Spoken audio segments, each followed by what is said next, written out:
That night, as the breeze blew softly through the windows, sat rocking in Sikak to sleep. Etido had gone to fetch drinking water from the kitchen. The baby, who had been giggling all day, suddenly began to scream. Her cry was unlike anything had heard before, sharp, terrified, and desperate. Sikak, shh. It's okay, whispered, bouncing her gently, but the child kept crying, eyes fixed on the dark corner of the room near the wardrobe. Emem's heart pounded.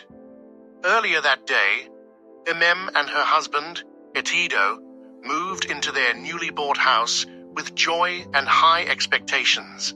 The bungalow, though modest, stood proudly on a small plot of land at the edge of the village.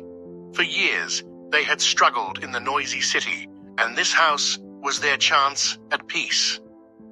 Emem was especially excited to raise their 6-month-old daughter in Sikak in a calmer environment. Neighbors were kind and helpful. One brought them a basket of fresh vegetables, and the village youth helped them carry in their belongings. But there was one thing everyone avoided speaking about: the previous tenants. Emem had heard whispers that a family once lived in the same house, but left after the rent expired. No one gave details, and she waved it off. After all, the house had passed all inspections. Everything seemed normal. That first night, as the breeze blew softly through the windows, Emem sat rocking in Sikak to sleep. Etido had gone to fetch drinking water from the kitchen. The baby, who had been giggling all day, suddenly began to scream. Her cry was unlike anything Emem had heard before, sharp, terrified, and desperate. Sikak, shh. It's okay, Emem whispered, bouncing her gently. But the child kept crying, eyes fixed on the dark corner of the room near the wardrobe. Emem's heart pounded.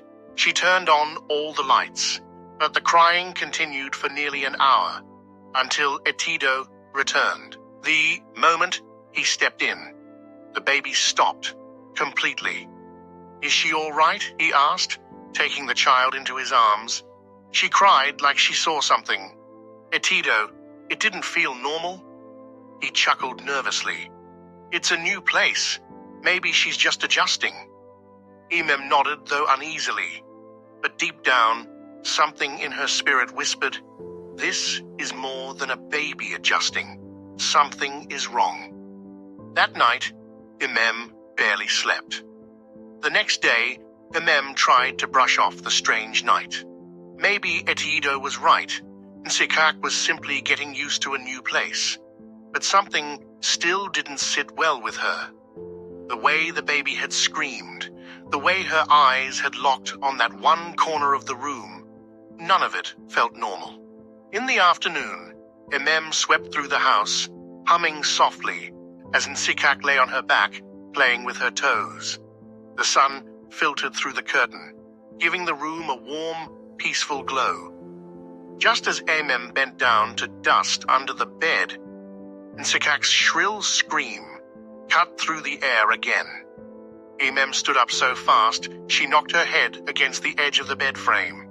She rushed to her baby, who was now trembling and pointing a tiny finger toward the same corner, the one by the wardrobe.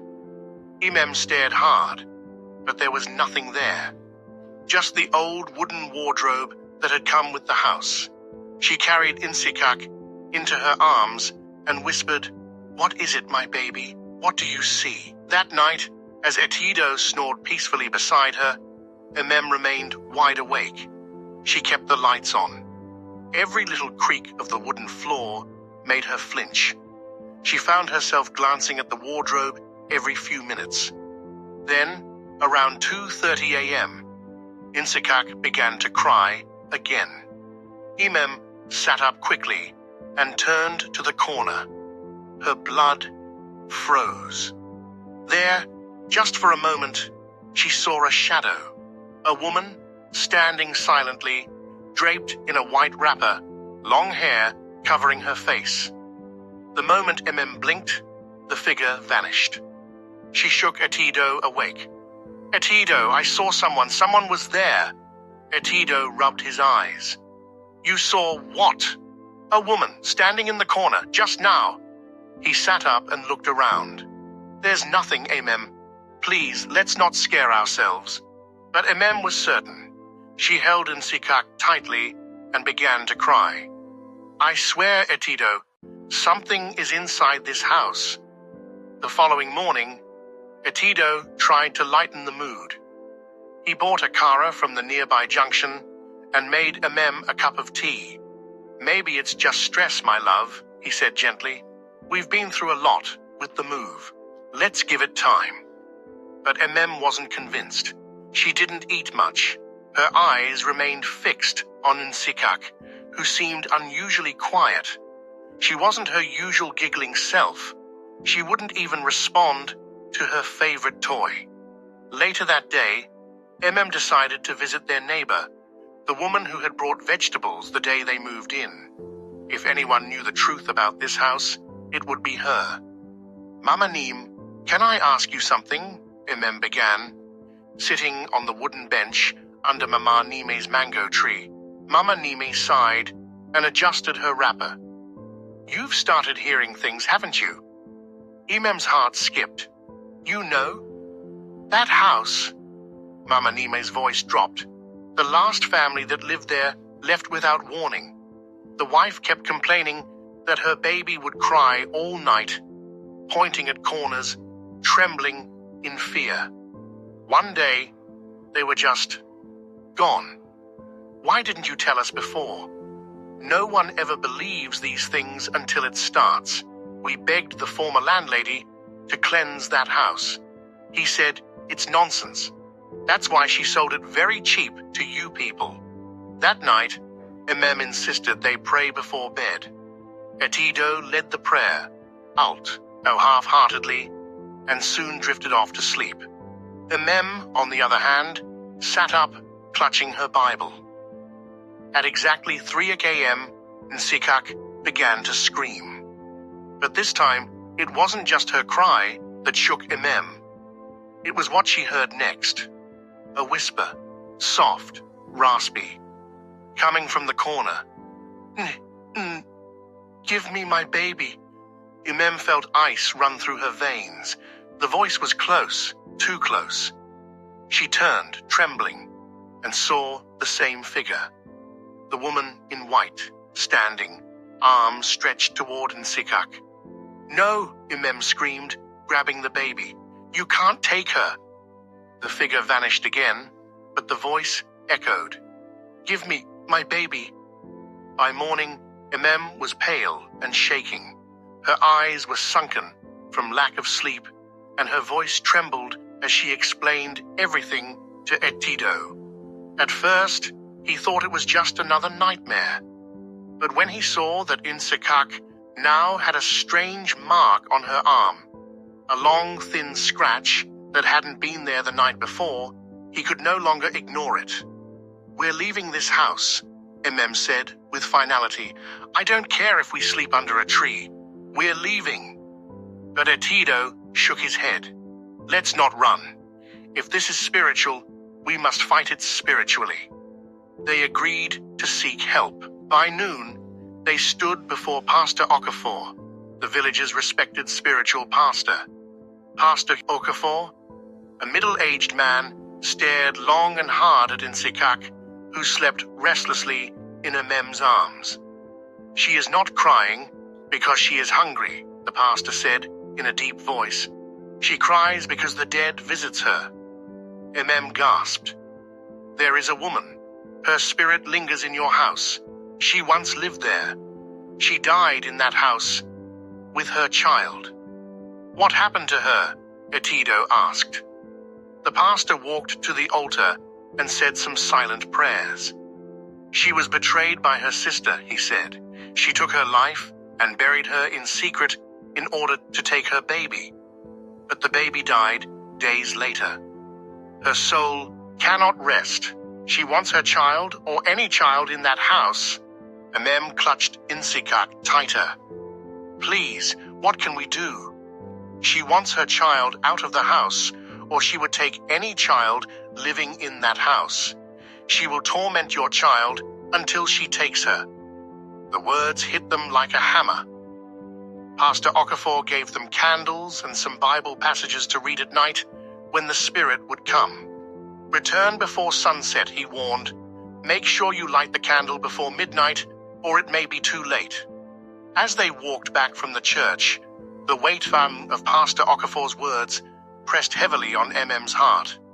She clutched the candles like her life depended on it. Because it did. Etido kept reciting the Bible passages given to them. By the time they reached the house, the sun was already dipping behind the hills. We have to hurry, MM said, handing the candles to Etido. Start lighting the candles at every door and window of the house like he instructed. Etido nodded and rushed into the kitchen to collect matches. MM worked quickly and brought out their Bibles, one for Etido, one for herself, and one on the cradle where Nsikak would be laid. As Imem gently laid Nsikak, the baby let out a soft whimper, but for the first time in days, she didn't scream. Imem sighed with relief. Maybe it's working. But just then, the bulb above flickered and went out. Darkness swallowed the room. Etido reached for the lamp, but it fell to the floor with a loud crash. The air turned icy cold. From the corner, a whisper slithered through the silence. "Nee, where is my baby?" Imem screamed. "She's here. Etido, light the candles, please." Etido fumbled with the matches, finally lighting a candle. The dim flame cast long shadows on the wall. And then they saw her, the woman. This time, she was clearer, tall, pale, with eyes full of sorrow. Blood trickled from her forehead. She stood outside the room, watching Nsikak. She didn't speak. She just wept. Imem cried, "What do you want from us?" "I want what was taken from me," the spirit whispered. The room began to shake. Etido grabbed Imem's hand. "Don't stop reading the passage. Don't let her in." But the flame flickered again, and the spirit moved one step closer. Imem held tightly to Nsikak, her fingers trembling. The spirit hovered just inches away from the room. Her face twisted with grief, her voice broken like wind through dried leaves. "She took him. She hid him from me." Imem's voice cracked. Who took your child?" The spirit's eyes flared. "My sister. My blood. She wanted him as her own. She told lies, told everyone I never came to her house." Etido gasped. "Wait, was this her house?" "She made sure I never left that house alive," the ghost whispered, pointing to the very corner where Nsikak's cot now stood. "Buried me outside and planted a mango tree to deceive people, and claimed my child." Etido slowly backed away and looked down at the old wooden planks beneath the cot. Imem whispered, "Are you saying your body was buried on the mango tree outside?" The spirit said nothing. Suddenly, the wind roared through the windows, knocking over a vase. The candle went out again, and everything went dark. Nsikak began to scream. "No, please," Imem cried, shielding the baby. A gust of wind burst through the door as Etido searched for the matches to light the candle. Then a whisper, "Dig and set my son free, or I will take her with me." The room fell silent. Etido quickly lit another candle. Imem sat frozen, rocking Nsikak, who was now whimpering in her arms. Etido's voice shook. "We have to dig, tonight, before she returns." Imem hesitated, but nodded. She looked at the wooden floor and shivered. "Right here, under our baby's bed?" "Yes," Etido said. "We have to know the truth." They moved the cot and fetch at a crowbar and shovel. The digging began. Each plank removed made Imem's chest tighter. Dust rose, and then a piece of cloth. Etido paused. Then more cloth and bones, small, fragile, human. Imem collapsed to her knees, covering her mouth in horror. Oh God, it's true. Imem stared at the tiny skeleton curled beneath the floorboards. A child, no more than a year old, judging by the size. Pieces of faded cloth clung to the fragile bones, and beside them lay a rusted pendant in the shape of a moon. Etido knelt beside her. She wasn't lying. Her baby was buried here. Forgotten. Imem's voice was barely a whisper. But who did this? Why? Suddenly, Nsikak wailed again, louder, shriller. The air chilled once more, and the candle flickered even though the windows were shut. The spirit returned, no longer angry, but sorrowful. She hovered above the remains, her face wet with ghostly tears.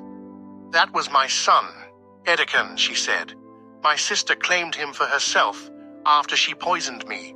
When he wouldn't stop crying, she buried him too alive. Told my people I never reached her house. Your sister. Who is she? Etido asked.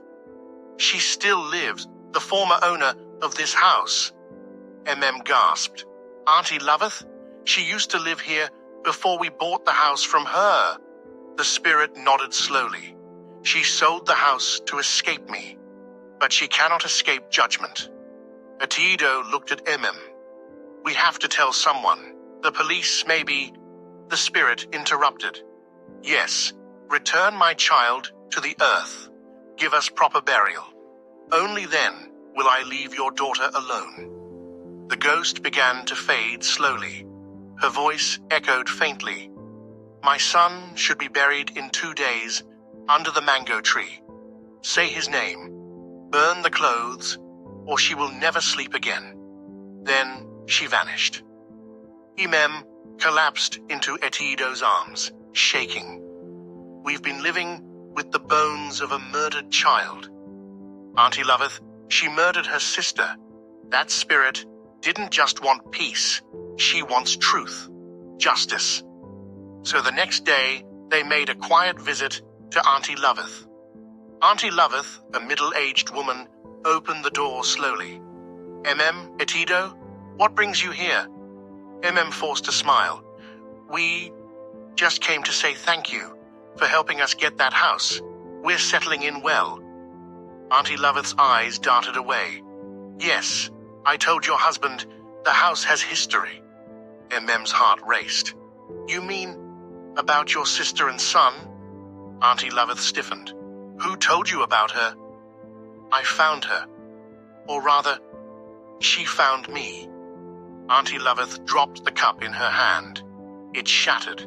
Emem leaned in. She said you were her sister. She said you took her baby. Auntie Loveth's lips quivered. No, she never got to my house. We don't know what happened to her on her way to my place. Emem whispered. We found the child's bones under the floor, and we have informed the police. Auntie Loveth backed away, eyes wide. You did what? Tears welled in her eyes. I didn't mean to kill her. I just wanted the child. I was barren, Emem. She had everything. The husband, the baby. She didn't deserve them. She mocked me. Emem stood. You poisoned and buried your own sister, lied to everyone. That child suffered for days before you buried him alive. Auntie Loveth sank into a chair, sobbing. Etido took a breath. Because of you, we nearly lost our child. You need to confess to your family, to the community, and give them proper burial today. Otherwise, police will come for you. Auntie Loveth didn't respond. Emem and Etido turned and walked out. Word spread quickly. By afternoon, the story of Auntie Loveth's buried secrets was on every tongue in the village. Some scoffed. Others swore they had always suspected something was wrong with her. But one thing was clear. She covered her track well. The family summoned Auntie Loveth. She came, weak and trembling. The crowd was large. The mango tree stood silently nearby, as though it too listened. The eldest among the council, Pa Robert, cleared his throat. "Loveth, you stand here accused of poisoning your sister and burying her child alive. Do you deny this?" Auntie Loveth looked up, eyes hollow. "I did it. I was young, angry, bitter. She had what I longed for, a family, a child. I was barren. My husband left me because of it. My sister mocked me because I couldn't give birth to a child. I couldn't bear her words to me. When she thought, 'I have forgotten her words to me,' I planned to take away her baby." The crowd gasped. "I poisoned her because I wanted the baby. But he cried every night, as if he knew I wasn't his mother. One night, I snapped. I buried him under the floor and said nothing." She looked at and Etido, voice shaking. "When I sold the house, I thought it was over, but the dead, they never forget." Silence fell over the crowd. The police came and took her away.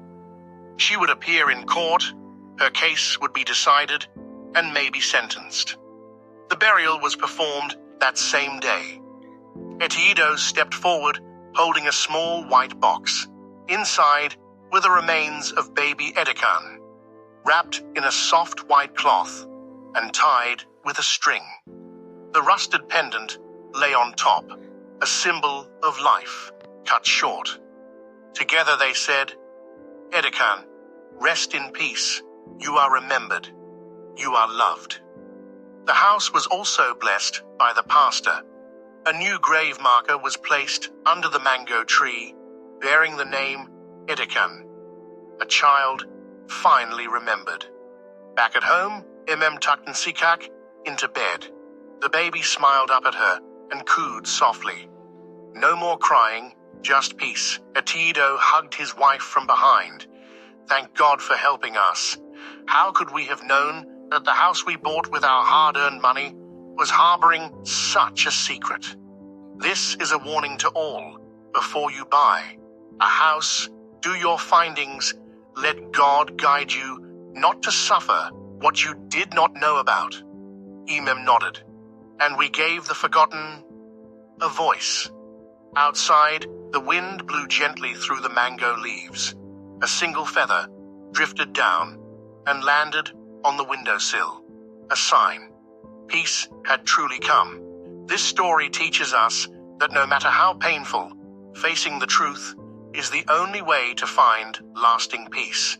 Evil may hide for a while, but it can never silence justice forever. Thanks for watching. Please subscribe, comment what you learned from the story, like the video, and also share to support our channel. See you in our next story.